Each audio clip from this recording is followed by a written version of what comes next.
Merhaba arkadaşlar, kanalıma hoş geldiniz. Bugün sizlerle bu trend olan gül çantayı yapacağız. Yapılışı çok kolay. Ben bunu bir gün içinde bitirdim. Bunu istediğiniz iple yapabilirsiniz. Bunu runnerlarda kullandığım makrome iple yaptım. Bu da koton iple başlamıştım. Bunu henüz bitirmedim. Koton iple de makrome ipiyle de ikisiyle de güzel duruyor. İkisini de deneyebilirsiniz arkadaşlar. Çantamın eni 32 santim. Bu kulpun buradan yukarıdan aşağıda ölçersem yaklaşık 29 santim bu taban kısmına kadar.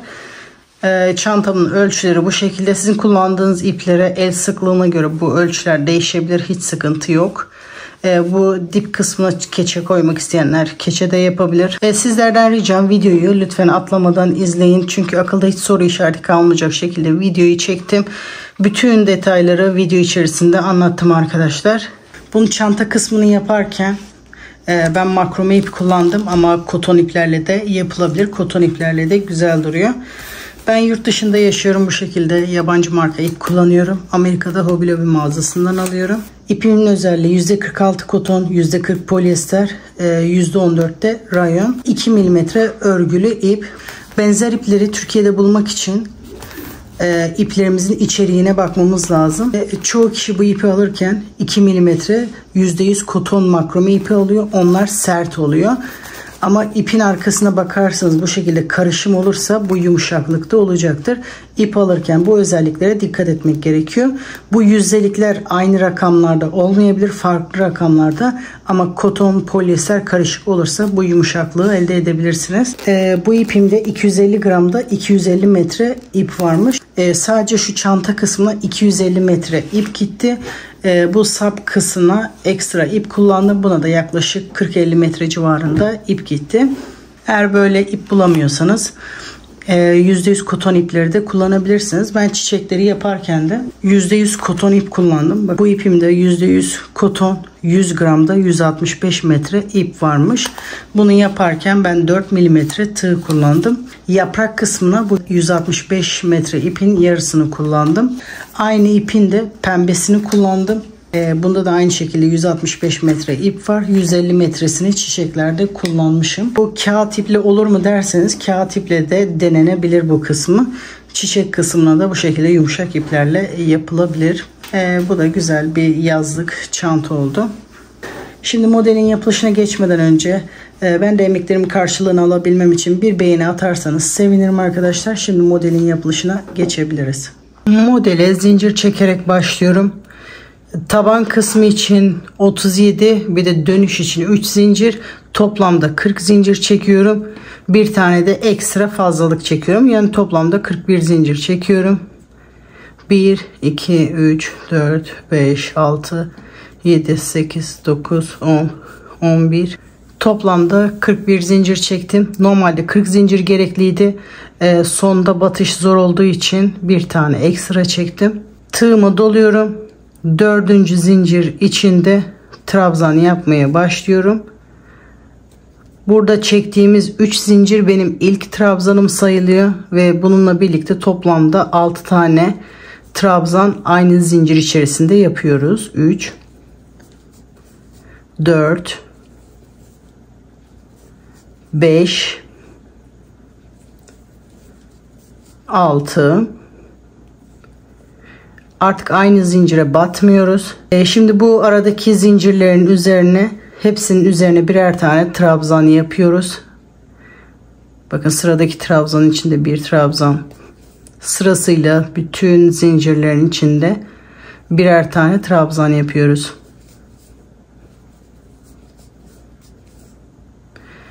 Bu aradaki trabzanlar da toplamda 35 tane olacak. Tek tek olarak toplamda 35 tane trabzan yapıyoruz. Ondan sonra bu kenarda yaptığımız gibi kenar yapacağız. Toplamda 35 trabzan yapalım. Toplamda 35 trabzan yaptım. Şimdi sıradaki zincirin içinde 6 tane trabzan yapıyorum. 1 2 3 4 5 ve 6. Burada rahat çalışabilmek için ekstra zincir çekmiştim. Zinciri söküyorum. Buradaki kenar işlemi de bitmiş oluyor. Şimdi bu diğer tarafta yaptığımız trabzanların aynı battığımız yere batarak toplamda 35 trabzan yapıyoruz.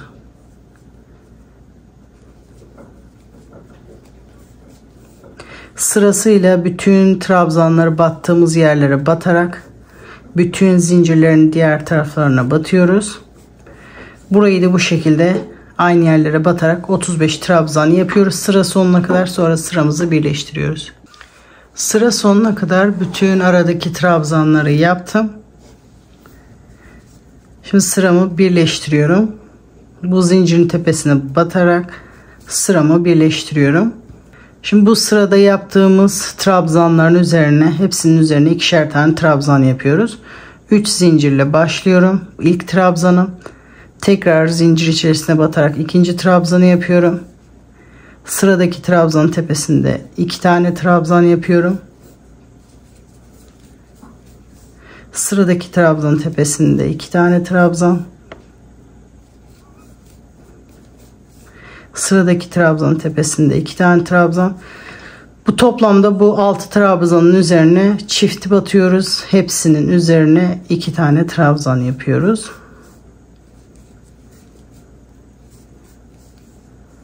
Sonuncu trabzanın tepesine de batıyoruz. Toplamda 6 trabzanın tepesine çift battım. Şimdi sırasıyla bu aradaki trabzanların tepesine birer tane batarak trabzan yapıyoruz. Buralarda ekstra bir şey yapmıyoruz. Bu trabzanların tepesine birer tane trabzan yapıyoruz.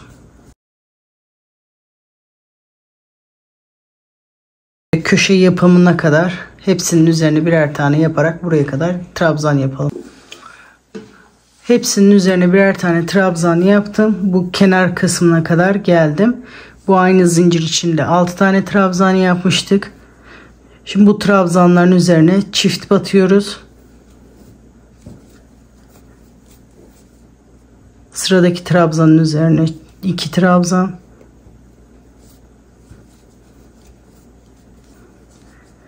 Sıradaki trabzan. Sıradaki trabzan. Sırasıyla hepsini çift batıyoruz. Toplamda 6 trabzanın üzerine bu şekilde çift batıyoruz.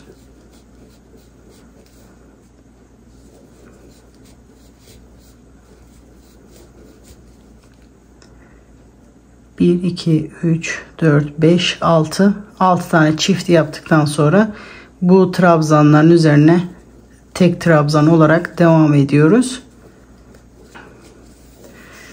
Burayı da sırasıyla üzerlerine birer tane yaparak sıra sonuna kadar yapalım. Sıra sonuna kadar geldim. Sıramı birleştiriyorum. Şimdi bu sırada da bir tek bir çift yapıyoruz. 3 zincir, bunu tek yapıyorum. Sıradaki trabzan tepesinde çift yapıyorum. Sıradaki trabzan tepesinde tek. Sıradaki trabzan tepesinde çift.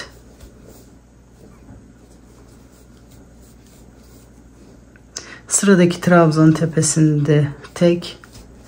Bu şekilde bir tek bir çift, şu anda çift yapıyoruz. Bir tek bir çift, 3 4 bir tek. Şimdi bir çift yapıyorum, bu 5. çift. Sıradaki bir tek bir çift,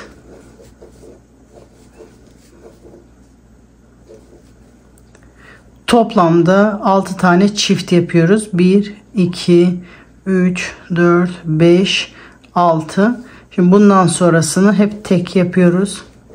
Bütün trabzanların tepesine birer tane batıyoruz. Bu sırayı da bu şekilde yaptık köşeleri. Bunu da diğer kenara kadar hepsinin üzerine birer tane yapalım. Buraya kadar yapalım. Diğer kenara kadar geldim. Bakın çoğaltma yaptığım yerin tepesine batıyorum şimdi. Buradaki gibi bir tekle başlayacağım. İlk çoğaltma trabzanın tepesine bir tek. İkinci trabzanın tepesine çift.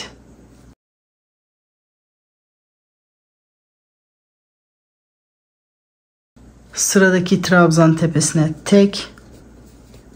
Sıradaki trabzan tepesine çift. Burayı da diğer kenar gibi toplamda 6 tane çift olacak. Bir tek. Sıradaki trabzan tepesine 2 trabzan. Sıradaki trabzan tepesine bir trabzan. Sıradaki trabzan tepesine 2 trabzan. Sıradaki trabzan tepesine bir trabzan. Sıradaki trabzan tepesine 2 trabzan. Sıradaki trabzan tepesine bir trabzan. Sıradaki trabzan tepesine 2 trabzan. Yani çift.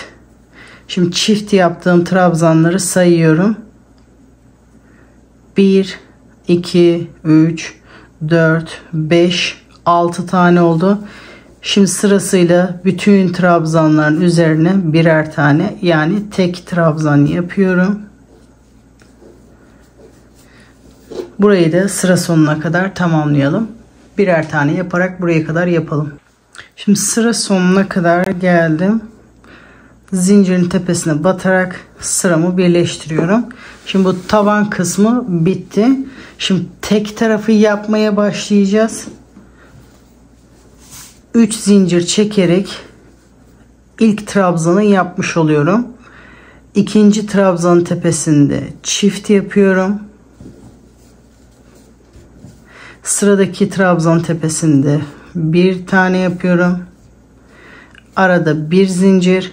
Sıradaki trabzanın üzerinde bir trabzan. Sıradaki trabzanın üzerinde 2 trabzan.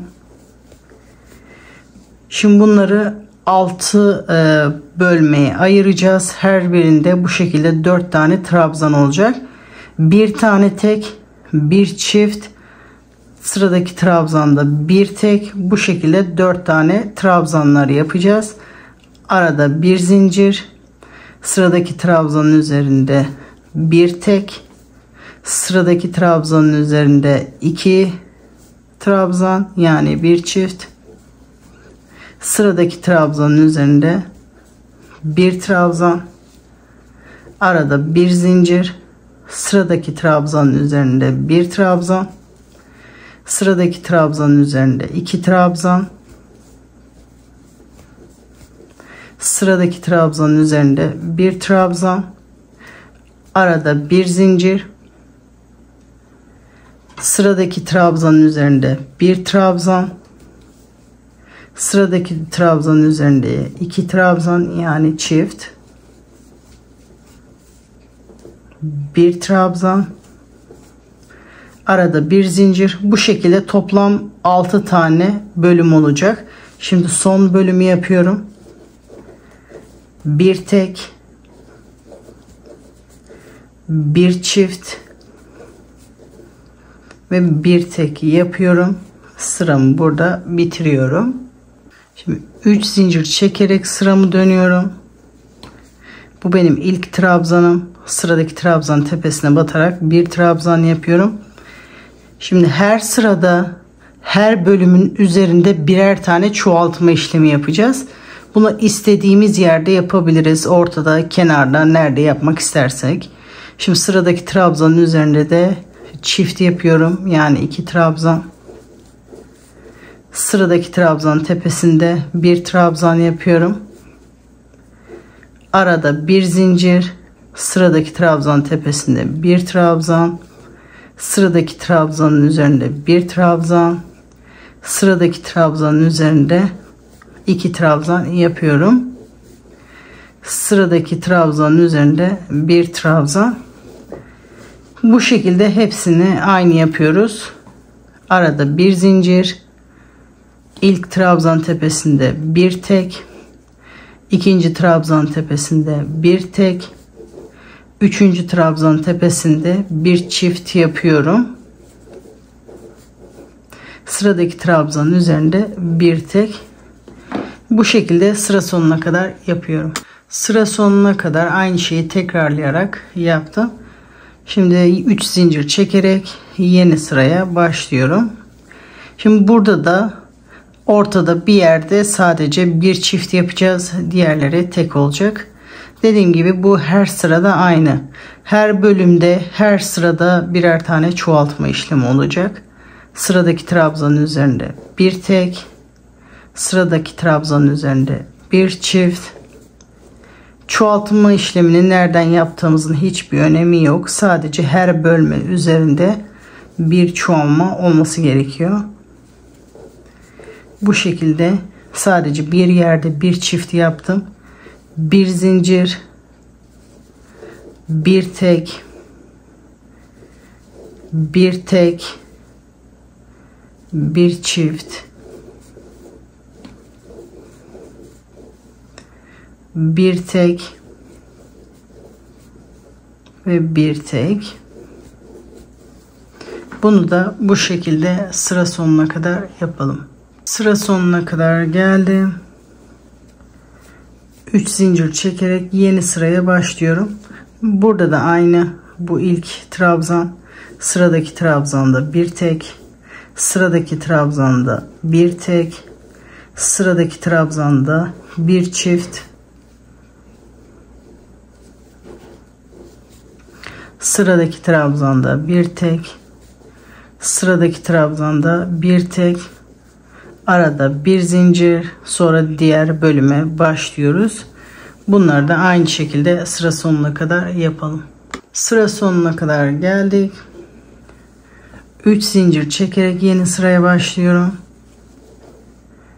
Bu benim ilk trabzanım sayılıyor. Sıradaki trabzanın tepesine batarak bir trabzan, sıradaki trabzanın tepesine batarak bir trabzan, sıradaki trabzanın tepesine batarak bir çift yapıyorum. Çift nerede yapacağınız hiç önemli değil. Sadece bir tane çift yapmanız gerekiyor. Diğerlerinin üzerine de bir tek batarak bu bölümü tamamlıyorum. Sıra sonuna kadar bu şekilde olacak. Bunu her sırada şu anda tekrar etmeme gerek yok. Gördüğünüz gibi her sırada bir çift yaparak bunu çoğaltıyoruz. Bu şekilde toplam 14 sırayı yapıyoruz. Ondan sonra yaprak yapımına başlıyoruz. 14 sırayı yapıp geliyorum. Ekstra bir işlem yapmıyoruz. Aynı buralarda yaptığımız gibi ortalarda sadece bir tek yapıyoruz. O şekilde 14 sıra yapalım. Toplamda 14 sıra yaptım.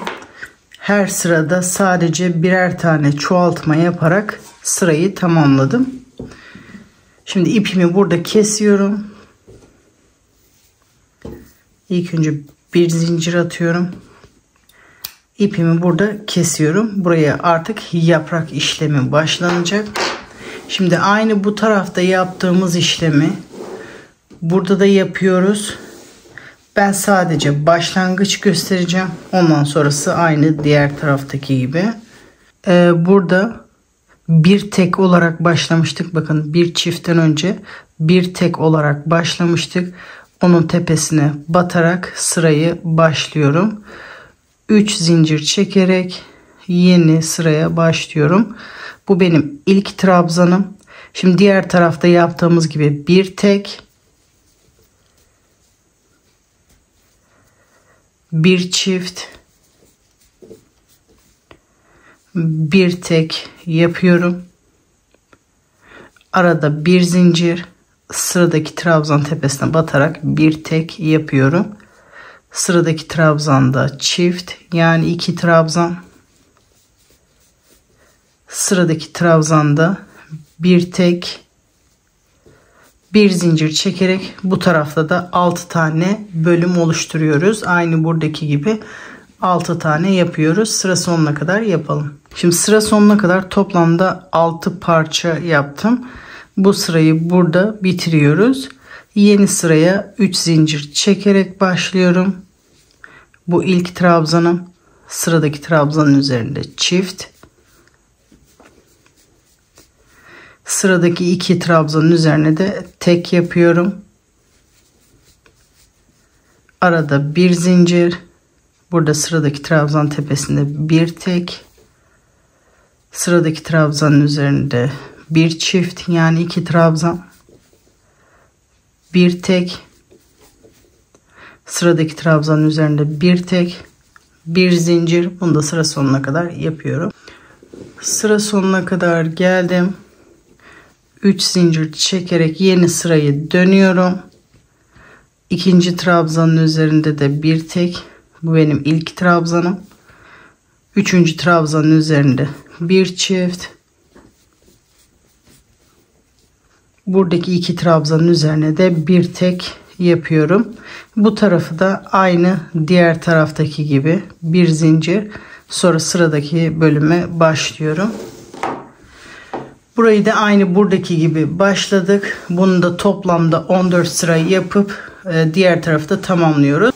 Tek tarafımız hazır. İkinci tarafı da 14 sıra yapıp geliyorum. Siz de şimdi 14 sıra yapıp geliyorum.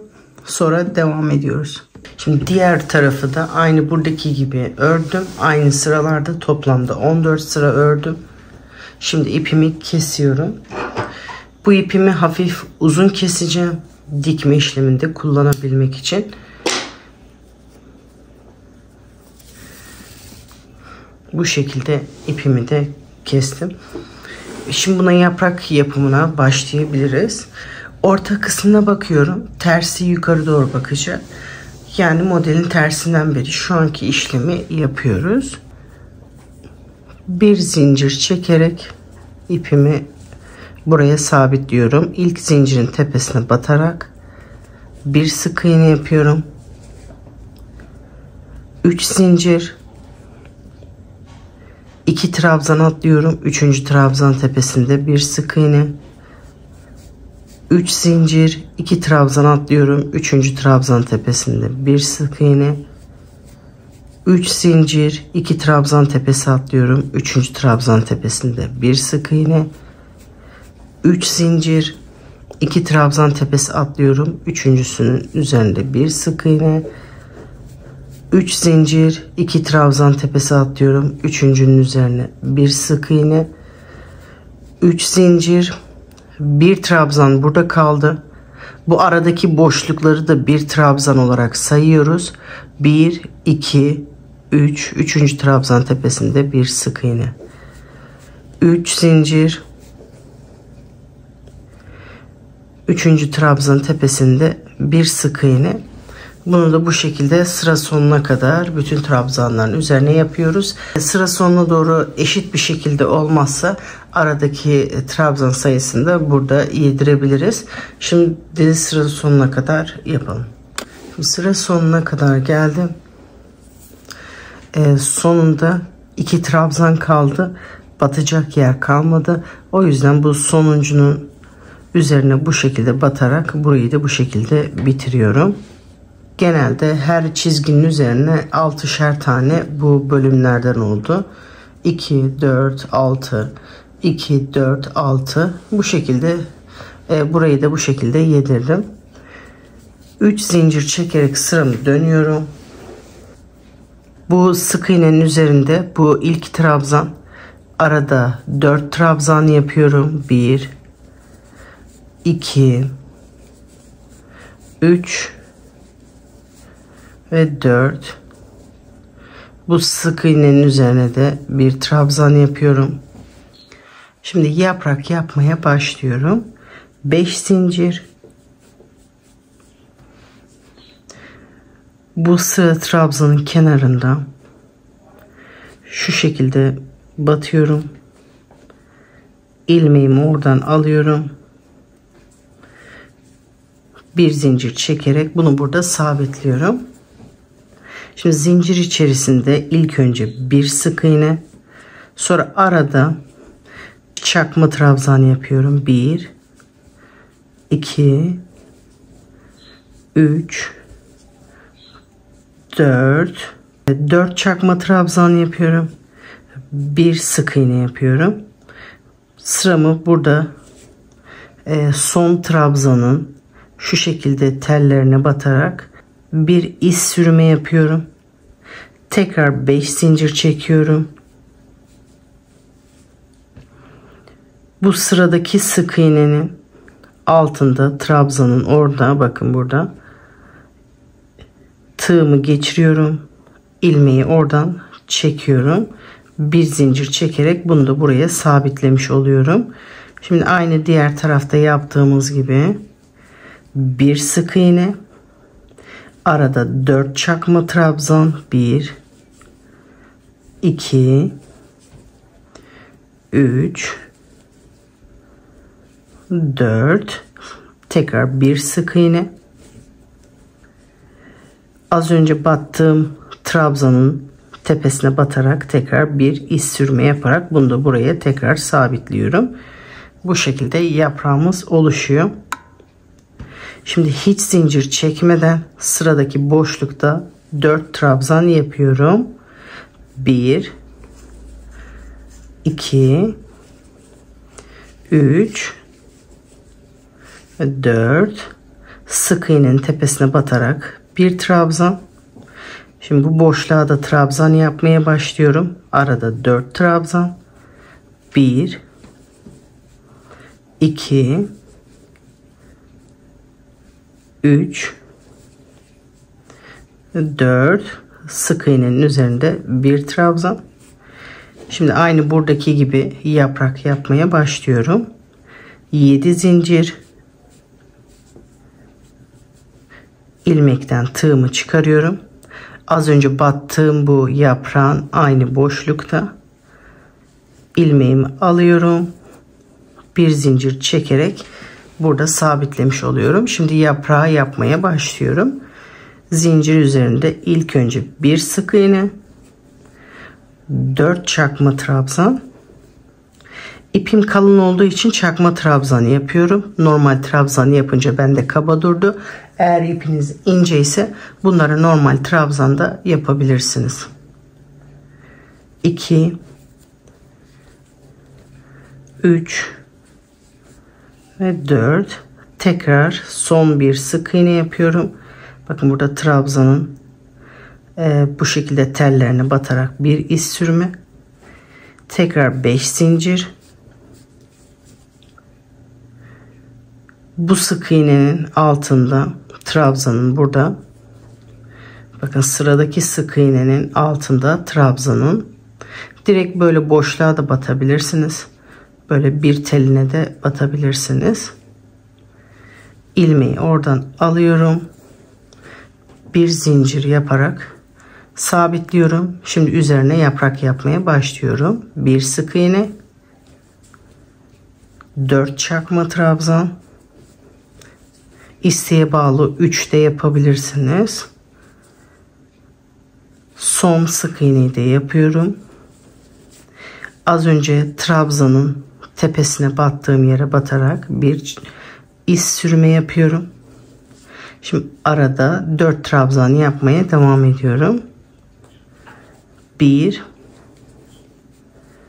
2 3 ve 4, sık iğnenin üzerinde de bir trabzan. Arada tekrar 4 trabzan yapıyorum. 1 2 3 ve 4, sık iğnenin üzerinde bir trabzan. Şimdi tekrar yaprak yapmaya başlıyorum. 5 zincir, aynı battığım yere batarak ilmeği oradan alıyorum. Bir sık iğne, sırasıyla zincir üzerinde bir sık iğne, 4 çakma trabzan, tekrar bir sık iğne yapıyorum. Bakın son trabzanın böyle birer tellerine batarak iz sürme, 5 zincir. Şimdi burada sık iğnenin altında trabzan yok. Boşluğa batmıştık. Boşluğun orada ilmeğimi alıyorum. Bir sık iğne, 4 çakma trabzan, 1 2 3 4, boşlukta tekrar bir sık iğne,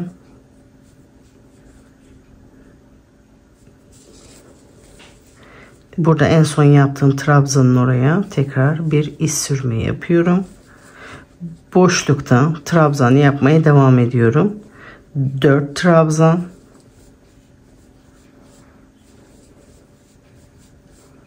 marullaşma yapıyorsa 3 de yapabilirsiniz bu aralarda, örneği değiştirmiyor. Sık iğnenin üzerinde bir trabzan, tekrar boşlukta 4 trabzan, 2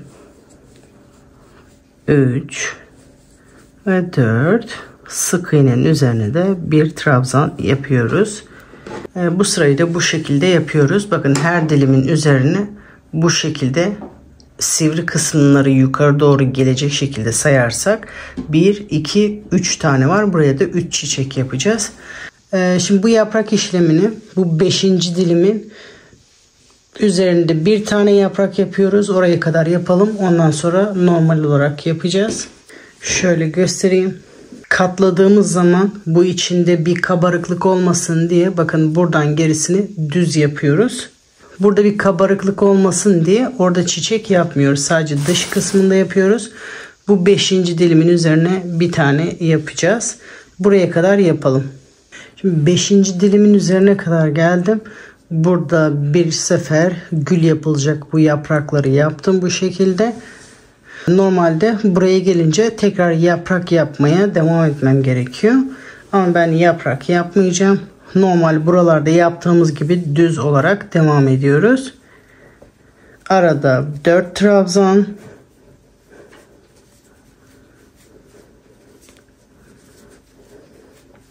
sık iğnenin üzerinde bir trabzan. Bu şekilde yaprak yapmadan bu arkada yaptığımız işlemi sıra sonuna kadar yapalım. Şimdi sıra sonuna kadar geldim. İpimi burada kesiyorum.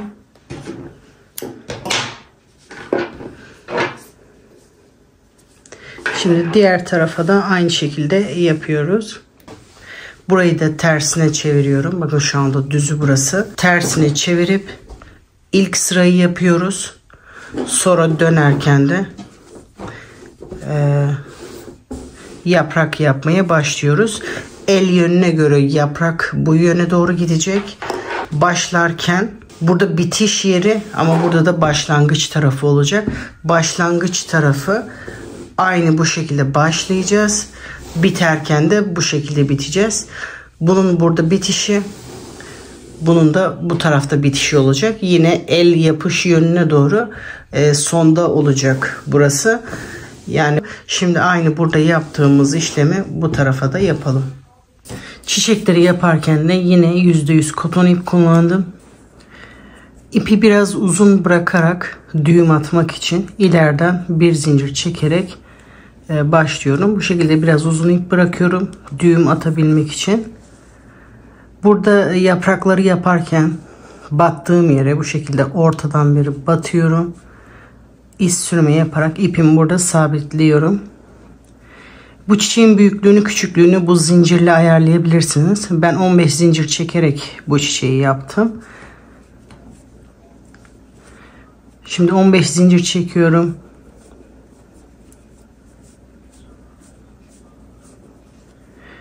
Üçüncü zincirin içinde 3 trabzan yapıyorum. Sırasıyla bütün zincirlerin içine 3 tane trabzan yapıyoruz. 1 2 ve 3. Sıradaki zincirin içinde 3 trabzan. Sıradaki zincirin içinde 3 trabzan. Bu şekilde sırasıyla bütün zincirlerin içinde 3 trabzan yapıyoruz. Bu kendisi kıvrılmaya başlıyor. Sıradaki zincirde 3 trabzan. Sıradaki zincirde 3 trabzan.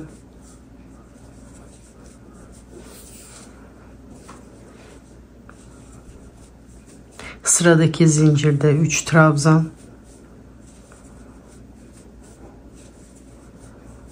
Bu şekilde bütün zincirlerin içinde 3'er tane trabzan yapıyoruz. Gördüğünüz gibi kendisi kıvrılmaya başladı.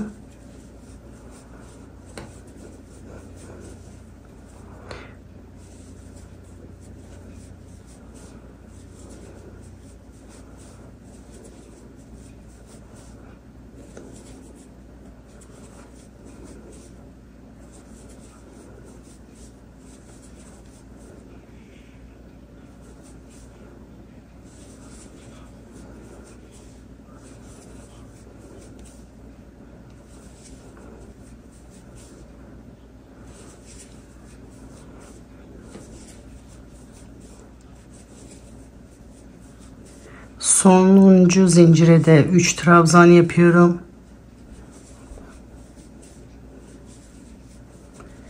Şimdi hiç zincir çekmeden aynı battığım yere batarak bir iz sürme yapıyorum. Bir zincir çekerek ipimi hafif uzun kesiyorum. Sonra dikmeye başlıyorum. Bu uzun iple iğneme geçiriyorum uzun ipi. Sonra bunu yavaş yavaş kendim kıvırıyorum elimle.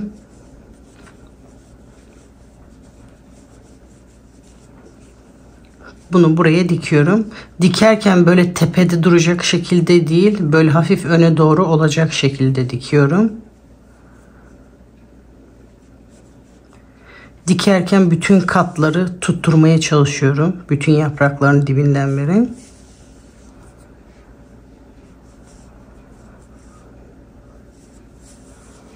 Çok fazla da dikmeye gerek yok. En sonunda bu yeşilden de geçirerek bunu buraya tutturuyorum. Bu diğer iple düğüm atıyorum 2 sefer.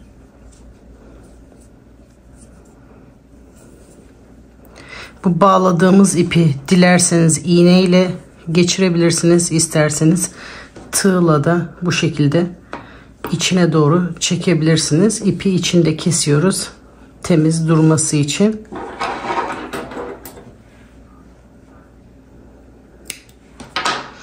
Bu şekilde çiçeklerimizi hazırlıyoruz. Bir tane daha çiçek göstermek istiyorum.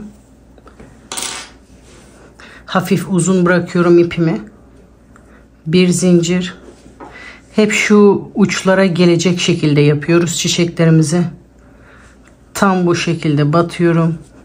Bir iz sürme. 15 zincir.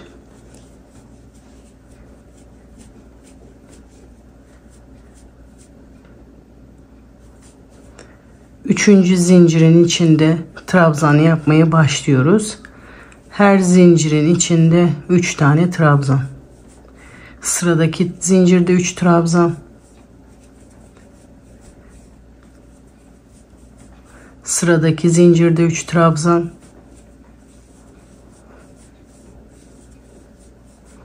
Sıradaki zincirde 3 trabzan.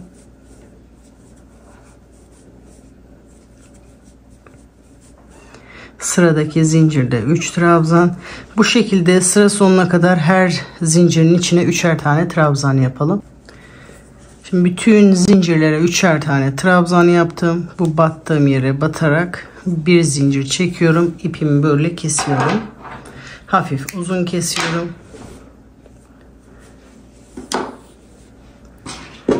Uzun ipe iğnemi geçiriyorum. Çiçeğimi elimle doluyorum.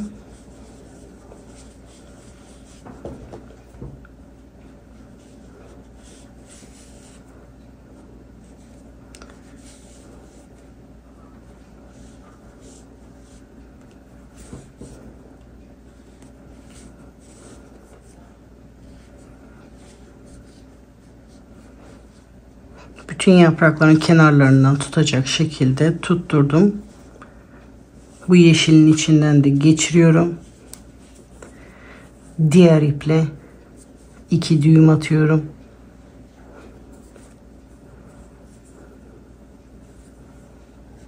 Sonra bu 2 ipleri de çiçeklerin arasından geçirerek ipimizi orada kesiyoruz. Diğer ipi de çekiyorum. Arkası temiz durması için bu şekilde. Sırasıyla bütün bu yaprakların ucuna çiçekleri yapıyoruz. Hem bu tarafı hem de diğer tarafı bu şekilde bu sivri gelen yerlere çiçekleri yapıyoruz. Sırasıyla bütün çiçekleri yaptım. Aynı şekilde diğer tarafta da. Bak, burada çiçek olmayan yer bu tarafta. Bu tarafta da çiçek olmayan yer bu tarafta. Şimdi bunu katlarken dikkat etmemiz gereken nokta. Bakın bu ortası şu anda düzü yukarı doğru. Katlarken bakın bu tarafta çiçek vardı. Çiçekli kısmı ilk önce katlıyoruz. Bakın bu başlangıç noktasına kadar. Sonra bu çiçek olmayan kenarı da üzerine katlıyoruz. Dikerken kaydırma olmasın diye şu şekilde plastik kilit takıyorum. Aynı şekilde diğer tarafta da.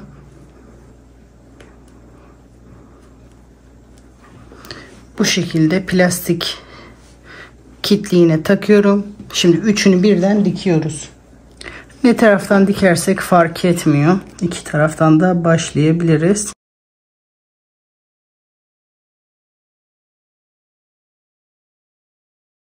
Bu şekilde ipimi bağlıyorum.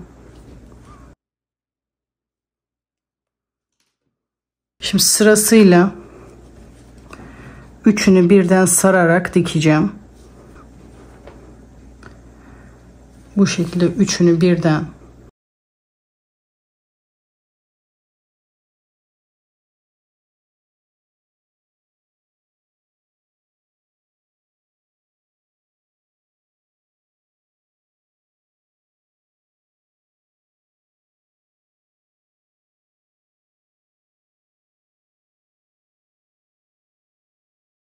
bu şekilde sıra sonuna kadar dikiyorum. Sıra sonuna kadar diktim. Bu ipimi de arkada saklıyoruz. Sonra ipimi kesiyorum. Şimdi tersine çeviriyorum. Şimdi aynı şekilde buraya da yapacağız. Diğer tarafta yaptığımız gibi ilk önce çiçekli olan tarafı katlıyoruz. Sonra bu düz olan çiçek olmayan tarafı katlıyoruz. Şimdi burada üçünü birlikte iğneliyorum.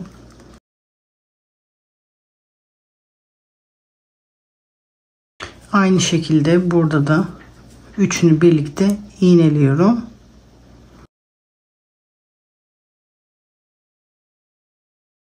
Burayı biraz ben esnettim. Onu da dikerken yedireceğim. Bu ipi uzun bırakmıştım örerken. Şimdi bunu ipimle dikeceğim. Şimdi bu şekilde ucuca getiriyorum. Aynı diğer tarafta yaptığım gibi sararak bu tarafı da dikiyorum sık sık.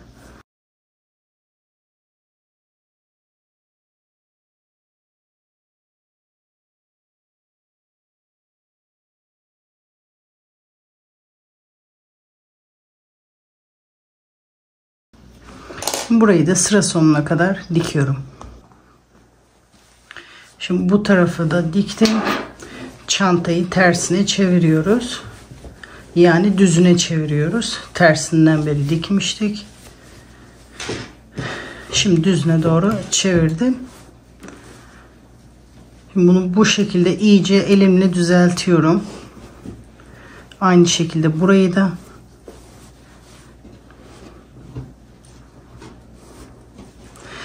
Tam böyle çizginin orada. Şu anda benim düz oluyor. Bu şekilde elimle düzelttim. beyazların birleşim noktasına kitli iğnemi takıyorum.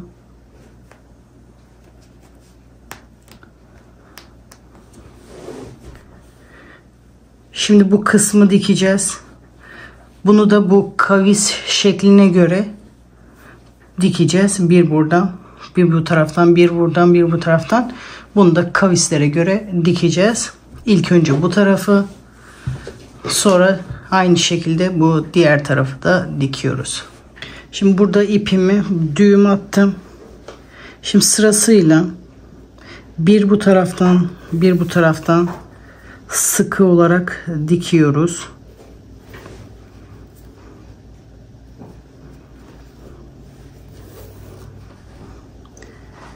Bir buradan, bir buradan. Bu şekilde trabzanların ikisinin üzerinden de yapıp tutturabilirsiniz. Bu kavise dikkat etmemiz gerekiyor. Onun şekline göre dikiyoruz. Şöyle tutarsak daha iyi takip edebiliriz.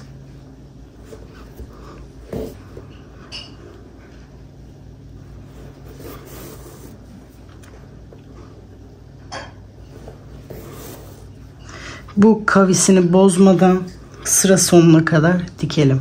Sıra sonuna kadar geldim. Şimdi sıra sonunda iyice sıkılaştırıyorum. Düğüm atıyorum.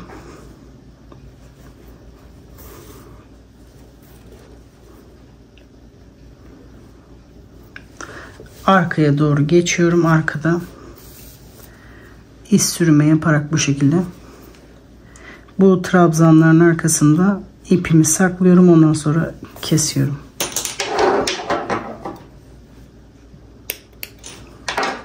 Şimdi sapını yapacağız. İsterseniz hazır saplar da takabilirsiniz. İsterseniz kendiniz de örebilirsiniz.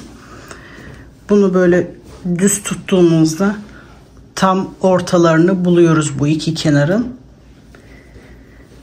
Oraya kitli iğne takacağım. Bu çiçeğin burası. Aynı şekilde diğer tarafına. Ben dikerken tek tarafı gösterdim. Ben iki tarafı da diktim. Yoksa burası açık kalır dikmezsek. İki tarafı diktikten sonra sap kısmına geçiyoruz. Eğer bunu bu şekilde çapraz yapacaksak, vücudumuzda çapraz sap yapacaksak bu şekilde, ama elde tutmalı yapacaksanız buradan buraya doğru gelecek şekilde ya da buradan buraya gelecek şekilde sap yapabilirsiniz. Şimdi bir zincir çekip ipimi hazırlıyorum. Burada da 5 sık iğne ile sap yapmak istiyorum. Ortası tam kitli iğnenin oraya gelecek. Yani 3. sık iğne burada olacak.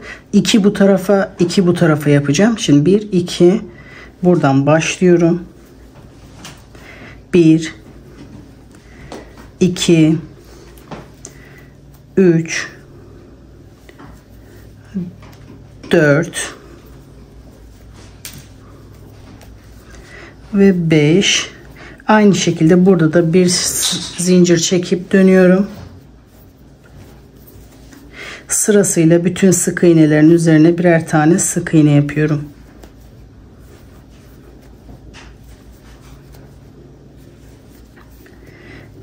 Bir zincir, sıramı dönüyorum.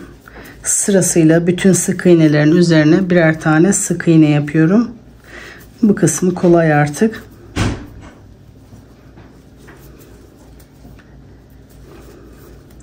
Bir zincir, sırasıyla bütün sık iğnelerin üzerine birer tane sık iğne yapıyorum. Bunu da bu şekilde kendi vücudumuza ölçerek bu sap kısmını yapıyoruz. Nereye kadar gelmesini istiyorsak bu çantanın o uzunlukta yapıyoruz. Sonra bu kenarla birleştiriyoruz. Şimdi çanta sapını ben kendi üzerime ölçerek çantanın boyu ne kadar olmasını istiyorsam o uzunluğa kadar yaptım. Siz de bunu eğer çocuk çantası ya da yetişkin çantası ölçünce ideal ölçüye gelince, çapraz olunca orada ipimizi kesiyoruz. Şimdi bunu da diğer tarafa dikiyorum. Bu sap boyu sizin isteğinize bağlı. Ne kadar uzunlukta yapmak istiyorsanız. Hafif bir tık kısa yaparsanız iyi olur. Çünkü bu zamanla biraz esniyor. Sapın doğru yönde olmasını kontrol edelim. Bu şekilde düzeltiyorum. Bu şekilde dikmem gerekiyor. Bunu da tam ortalamam gerekiyor. 3. sık iğne bu kitli iğneyi taktığım yere denk gelmesi gerekiyor. Bu tarafta 2 sık iğne var. Bir tanesini bu şekilde tutturuyoruz. Sırasıyla 2. sık iğneyi de buraya tutturuyoruz. 3. sık iğne de bu kitli iğnenin olduğu yere denk getiriyorum. Orta olması için.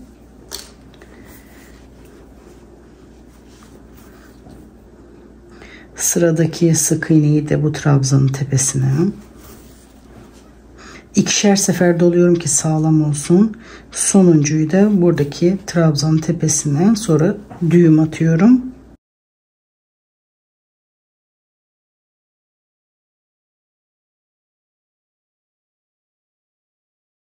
Bu şekilde sonra ileriden de ipimi kesiyorum.